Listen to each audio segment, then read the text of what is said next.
ketiga ini komitmen.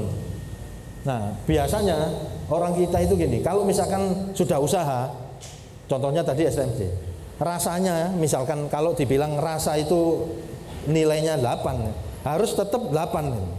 Kadang-kadang ya, kalau kita, ya saya punya banyak pengalaman yang enak dan gak enak kalau sama orang-orang yang orang kita ini kalau usaha, pengennya jaluk cepet soge. Jadi kalau misalkan hari ini STMJ-nya katakanlah 10.000 dengan kualitas rasa 8 gitu. Karena pengen cepet, untungnya cepet itu akhirnya harganya tetap, tapi kualitasnya jadi 6 atau jadi 5. Akhirnya apa? Besok udah nggak laku lagi gitu. Nah, itu jangan sampai begitu. Harus komitmen terhadap kualitas rasa dan layanan gitu. Komitmen ini penting. Nah, komitmen itu harus dari diri kita sendiri. Rasanya itu harus tetap begitu. Contoh ini, kalau di dekat saya rumah di atas itu kan ada nasi lodeh ya, kalau misalkan ini. Nah, sampai hari ini ya tetap rame aja. Padahal saya TK itu sudah ada. Sampai hari ini ya begitu. Karena apa? Dia komitmen terhadap rasanya. Insya Allah sih nggak berubah dia rasanya. Nah, begitu komitmen ya. Terus relationship. Nah, relasi ini penting karena makanya kalau dalam Islam itu kan silaturahmi itu penting. Nah, silaturahmi itu membawa rezeki, silaturahmi. Karena apa? Kita punya teman, misalkan temennya baru ketemu, setelah sekian lama nggak ketemu, kita ngobrol-ngobrol. Lalu sekarang kerja di mana? Sekarang usaha apa? Nah, dari situ muncul peluang-peluang. Itu. Kadang temennya ada yang usaha paving tadi ya. Saya mau renovasi rumah saya butuh paving. Akhirnya ketemu relasi yang tadi, beli di teman saya yang usahanya paving gitu. Akhirnya muncul dari situ aja. Kita berbagi rezeki juga dari yang kita silaturahmi, dari relasi kita ini sendiri gitu. Bisnis bukan mimpi, tapi dibangun dari mimpi. Nah, tadi saya bilang tadi kan kaya. Nah, kalau misalkan kita ini pengen kaya, gimana caranya? Contoh paling simpel, kalau kita ini pengen pinter ngaji, selama ini kan kita ke pondok ya. Kiai itu kalau bangun jam berapa, ngajinya jam berapa, puasanya setiap hari apa, kita ikutin aja, kita pasti jadi kiai atau minimal gus gitu ya. Bener ya, Mas Idin? Sama, kalau misalkan kita mau jadi pengusaha, kita harus ada mentornya, ada ininya. Mimpi dulu, mimpi jadi kaya, terus lihat di sekitar kita. Misalkan ada pengusaha, misalkan, atau teman kita relasi tadi, dia juga pengusaha. Dia ngapain aja, misalkan usaha kafe atau usaha apa aja lah, usaha bakso misalkan. Dia ngapain aja tiap hari. Kita ikutin aja, kita pasti jadi pengusaha. Karena apa? Iramanya yang dia lakukan setiap hari. Jadi apa yang dia lakukan, kalau kita ikuti, minimal, katakanlah kalau nggak 100%, minimal 50% itu mendekati gitu.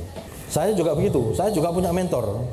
Nah, saya mentornya dulu Pak Purdi Chandra yang punya Primagama.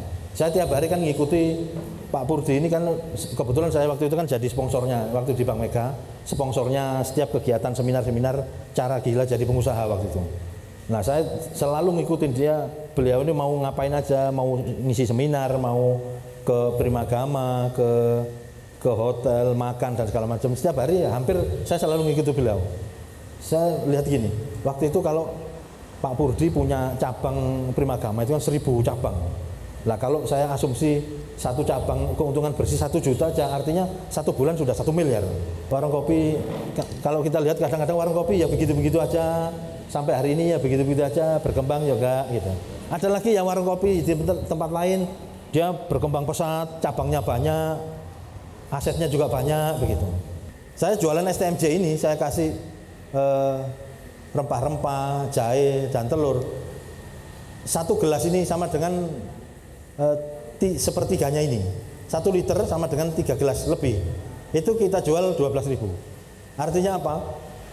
Yang sebelumnya 9.000 bisa 3 kali lipatnya, bisa setara dengan 36, ditambah telur sama rempah-rempah ini. Kalau kita berpikir lebih lagi, saya jualan di kafe fresh meal, ini saya jual 20.000. Bahkan yang menu-menu tertentu ini bisa 25 bahkan 30 setara. Tapi ini setara dengan susunya 1/10. Ini hanya 100 sampai 150 susu ini.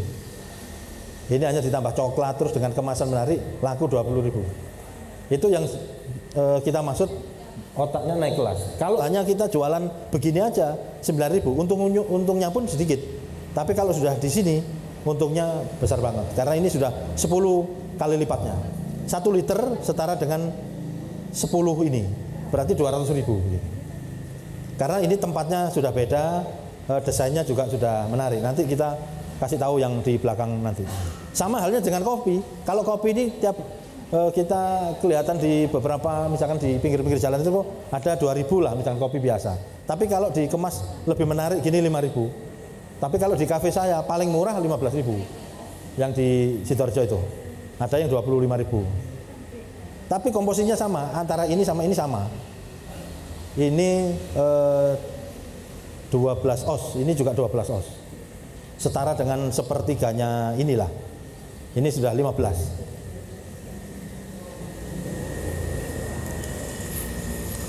Nah, ini gambaran waktu saya jualan STMJ. Setelah keluar dari bank, saya jualan STMJ di depan sini. Makanya kalau ditanya teman-teman pakai modal, saya relatif tanpa modal. Karena apa? Karena di sini hanya desain banner ini sama lampu ini. Lampu ini saya ngambil di dapur. Makanya setiap sore istri saya selalu saya bilang, kalau jam 4-nya jangan ke dapur lagi. Karena apa? Lampunya saya ambil di sini. Saya ambil di sini untuk dicopot lagi jam 4 sore, terus nanti kalau malam kembalikan lagi di dapur. Kompor juga begitu. Di sini ada kompor. Nyonya saya selalu saya bilang kalau jam 4 sore sudah nggak pakai masak lagi menggunakan kompor. Karena apa? Kompornya sudah saya pakai jualan STMJ di sini, di depan rumah ini, di depan perumahan Jalan Kembar di sini. Ini kalau misalkan saat ini ya bisa-bisa sering nggak jualan karena kan musim hujan. Orang nyebutnya kan misbar ini, gerimis bubar. Karena saya jualannya kan sore, karena nggak ada atapnya. Jualannya sore jam 4 sore sampai jam 12 malam. Tapi kalau siang gini kan nggak mungkin, ini panas banget nih, nggak ada teresnya. Waktu itu, ini tahun 2014, Desember, November Desember ini. Nah, 1 tahun kemudian, ini kita sudah branding, yang harganya tadi sudah 15 sampai 20.000 tadi sudah branding ini. Yang teras tadi sudah jadi ini, warnanya sudah biru, sudah terasnya sudah jadi ini. Nah, pada saat sore hari saya kan pakai kuning gitu. Orang kalau lewat kan mesti kan kelihatan gitu kuning gitu. Nah, setiap orang lewat di depan rumah saya ini selalu saya sapa. Saya selalu saya sapa dengan sebutan bos. Bos berangkat kerja gitu. Kalau pulang kerja ya bos pulang kerja sambil saya ngadu STMJ itu. Setiap orang kenal atau nggak kenal selalu saya panggil bos. Kenapa saya panggil bos? Iya, karena lebih enak kan, laki-laki pura lebih enak dan bahasanya lebih akrab gitu. Akhirnya begini, mereka ini melihat saya, orang itu kok ramah dan segala macam. Akhirnya berusaha nyoba 1, 2 gitu. Sampai saking terkenal saya kalau di pasar selalu dipanggil bos.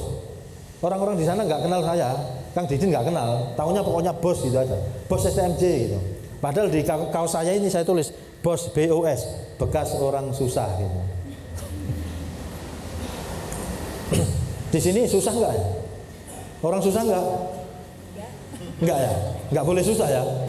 Nah, tahun 2015 posisinya udah jadi kafe kayak gini. Nah, ini yang jualan, ini rumah saya satu ini, sementara parkirnya aja sudah di kafling 1, 2. Ini kafling orang. Jadi kalau satu hari waktu itu, kalau Sabtu Minggu bisa 7 juta. Padahal sebelumnya waktu hari pertama jualan nggak laku, hari kedua laku 2 gelas, hari ketiga ya alhamdulillah, bahkan satu hari sempat 300.000 waktu itu. Nah, kalau sekarang ini rata-rata kalau itu Sabtu Minggu itu sudah 7 juta dengan kondisi parkir ya kayak gini nih, udah rame banget. 2015 akhirnya karena pengembangan beberapa tempat kita buka di Mojokerto. Nah, ini mobil-mobil operasional saya untuk pengiriman bahan baku dan segala macam. Nah, ini mobil operasional manajer begitu. Nah, dengan berjalannya waktu, kafe saya ini mulai 2016 sampai 2019 dapat penghargaan dari Jawa Pos Culinary Award berturut-turut 4 tahun 4 tahun ini. Jadi mulai 2016, 2017, 2018 sampai 2019 terakhir kemarin. 2020 kita masuk kandidat, tapi kan karena ada corona dan segala macam sudah ditiadakan acara-acara yang mengumpulkan banyak orang. Gitu. Akhirnya ya sedikit kurang lego. Nah, karena banyak pengalaman di kafe, khususnya kuliner ya, akhirnya saya buka bisnis lagi namanya Kekopi ini yang di Jalan Besar. Kalau di Fresh Mill tadi itu kan di dalam perumahan, kalau ini di Jalan Besar. Kalau ini sudah nggak usah diomongin, memang modalnya besar banget. Udah bukan ratusan, udah miliar kalau ini. Tapi kan mulainya dari nol tadi gitu. Nah, sampai hari ini kita sudah memiliki beberapa perusahaan dan semua ini dipegang orang-orang yang top banget.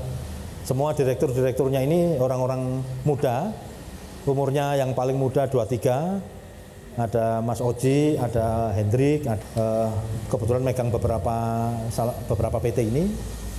Nah, kalau Duta Asia ini perusahaan saya yang di bidang advertising, yang saat ini megang salah satu brand terkemuka, susu terkemuka, mungkin saya nggak sebutin mereknya karena kalau di jalan-jalan ada billboard merek itu ya ini yang pegang nasional. Nah, kalau Dego ini perusahaan kreatif saya yang handle semua mulai logo dan segala macam ini di-handle oleh tim kreatif ini. Nah, ini Fresh Media ini termasuk ada Fresh Mill, kulinernya ada Fresh Mill, STMJ. Kalau jenengan di sini ke sebelahnya Indomaret Canggu ada Fresh STMJ, itu punya saya. Di Jombang juga ada, di Wates juga ada, di Sidoarjo juga ada. Ini ada beberapa cabang. Terus ada Cocio ini di Sepanjang. Kita biasanya jualannya di event-event. Kemarin kita buka yang Cocio ini di Sepanjang. Fresh Choco ini targetnya kelas atas, coklat juga kelas atas, di rencananya di mall-mall gitu. Nah, ini ada media dan entertainment. Nah, selama ini kalau kita event-event di cafe saya, di Fresh Mill atau di Kekopi, itu ada media dan entertainment, ini ada Fresh Band dan Fresh Media. Nah, jadi kalau di tempat saya itu, saya mesti doktrin seluruh kru-kru saya untuk jadi orang yang top istilahnya. Jadi kalau misalkan hari ini dia pinter masak ramen misalkan, nggak boleh hanya pinter masak aja, tapi harus pinter minuman. Tapi tidak hanya itu. Jadi kalau misalkan di situ saya beliin peralatan musik gitu, ada gitar, ada keyboard, ada kajun dan segala macam. Nah, setiap orang harus mahir salah satu dari alat musik itu. Artinya apa? Jadi kalau misalkan satu orang punya kemampuan masak, nggak hanya masak itu sudah dibagi lagi. Masak misalkan sayur, lodeh dan segala macam ya. Masak yang di kafe saya itu. Tapi teman-teman itu harus bisa punya kemampuan nyanyi misalkan, MC misalkan, atau salah satu peralatan musik. Artinya apa? Mereka ini punya keahlian lebih. Begitu. Sama halnya jika kayak gini, kalau misalkan teman-teman hari ini ada yang sekolah yang belum lulus atau kuliah misalkan. Kalau kuliah misalkan lulusannya alumnus jurusan hukum misalkan, hanya hukum aja, lulusan hukum, kan kemampuannya cuma sarjana hukum dan kemampuan hukum itu. Tapi kalau di sini harus punya kemampuan lebih. Sarjana hukum, pinter nyanyi, pinter MC, pinter keyboard, kan hebat kan? Pinter bikin website. Nah, itu yang saya maksud. Jadi setiap orang harus punya kemampuan lebih. Kalau saya sarjana perkapalan, buat saya ya sebagai pengalaman, pengetahuan. Tapi kalau di sini sarjana perkulineran, ya kan? Sarjana periklanan, ya perusahaan saya sendiri. Nah, selain itu, selain di PT Fresh Media, ini ada PT Bangga Media Nusantara. Termasuk tim saya yang 2 orang itu di Bangga Indonesia. Di sini ada beberapa orang yang saya rekrut dari media terkenal, paling terkenal di Indonesia lah di sini. Nah, direktur programnya ada salah satu direktur di media itu, ada Dr. Fakih, ada Cak Amu dan kawan-kawan. Terus yang terakhir ini ada Solusi Kuliner Nusantara, Cafe and Eatery. Nah, ini yang kemarin Mas Idin ke sana itu. Ini kemarin kita mau buka 10, begitu corona pending semua. Kita rada ini kan karena suasana masih belum memungkinkan, akhirnya ya kita pending semua. Nah, ini mungkin sebagai ini aja quote dari saya. Bisnis apa yang paling bagus? Bisnis yang dimulai, bukan yang ditanya terus. Nah, jadi langsung action maksudnya. Kadang kan teman-teman selalu nanya, bisnis apa yang bagus? Kalau saya ya lakukan aja, maksudnya bisnis apa aja. Dari pikiran kita mau jual gorengan ya jual gorengan. Karena buat saya mau jual gorengan, STMJ, bakso, yang penting kita fokus dan serius. Omsetnya juga bisa miliaran. Karena istilah teman-teman sekarang UKM itu kan bukan usaha kecil menengah, tapi usaha kecil miliaran gitu. Mulai aja dulu bisnis kecilmu, nanti akan menjadi bisnis besar. Nah, tapi mulai ini dengan target ya. Jadi nggak hanya mulai terus hanya dijalani begitu ya. Kenapa kalau orang jualan STMJ di sana di pinggir-pinggir itu banyak yang apa namanya ya begitu-begitu aja gitu. Karena apa? Dia saya lihat kebanyakan nggak punya target. Jadi ini wong Jawa, wong sego sak piringe lapo ngoyo-ngoyo begitu. Nah, kalau saya nggak mau begitu. Kalau hari ini saya dapat 100 piring, bahkan 1000 piring, saya lakukan hari ini juga begitu. Akhirnya STMJ yang tadi itu jadi fresh meal, omset tertinggi kemarin 1,3 miliar satu tahun. Jadi buat saya itu prestasi yang cukup besar karena kuliner dan di dalam perumahan. Kalau ke kopi itu kan di jalan besar segitiga emasnya Sidoarjo, nggak usah diomong, pasti besar. Tapi kalau fresh meal itu di dalam perumahan. Yang notabene pelanggannya kan di perumahan itu. Tapi dengan segala cara, dengan kekuatan marketing dan segala macam, menguatkan tim kita, tim kreatif, akhirnya ya besar juga omsetnya. Hanya dari STMJ. Berhentilah membuat rencana, melangkahlah. Nah, kalau saya biasanya memang begitu. Mau bisnis, action aja. Kemarin nggak ada angin, nggak ada ini, tiba-tiba ke pasar nyari jahe aja. Saya bikin jahe, oh kok nggak enak, kurang gulanya, kok nggak enak, kurang jahenya, begitu aja. Saya selalu juga menekankan pada kru-kru saya.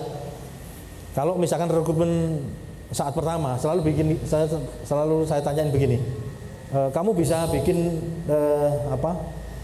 tahu crispy enggak? Selalu bilang begini, oh nggak bisa. Kenapa nggak bisa? Padahal tahu itu kan kita nyari tahu satu, diiris kecil-kecil, digoreng, dikasih tepung, sudah jadi tahu crispy. Saya bilang gitu. Terus dia, oh iya ya, loh iya. Kenapa kamu bilang nggak bisa? Bisa sebenarnya, semua orang bisa.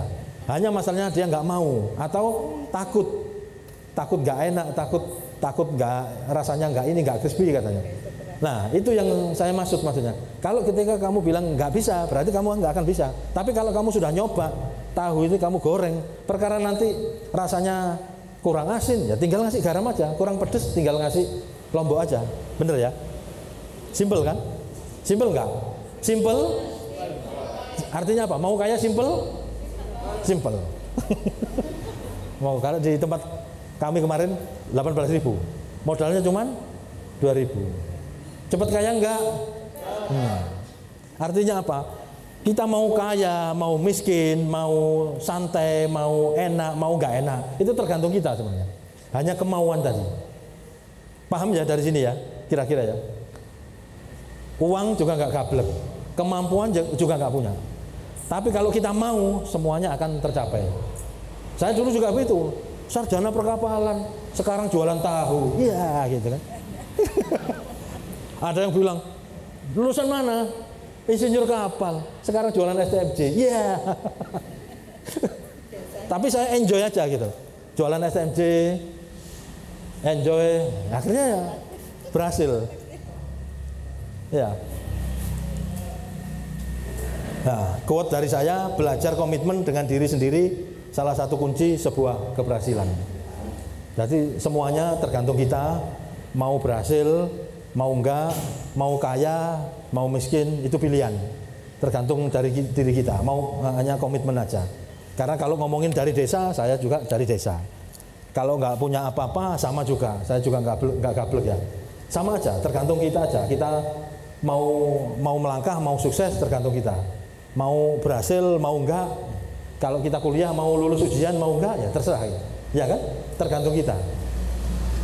Hanya ada dua pilihan, A, B begitu aja. Tergantung kita. Kalau saya hidup di dunia sekali ya harus enak itu. Mosok hidup pisan ngenes pisan itu ya. Saudara, terima kasih. Beri tepuk tangan yang meriah untuk Ya, ya. Terima kasih. Pesan saya yang tadi itu belajar komitmen terhadap diri sendiri untuk mencapai kesuksesan. Terima kasih waktunya. Mohon maaf atas kekurangan.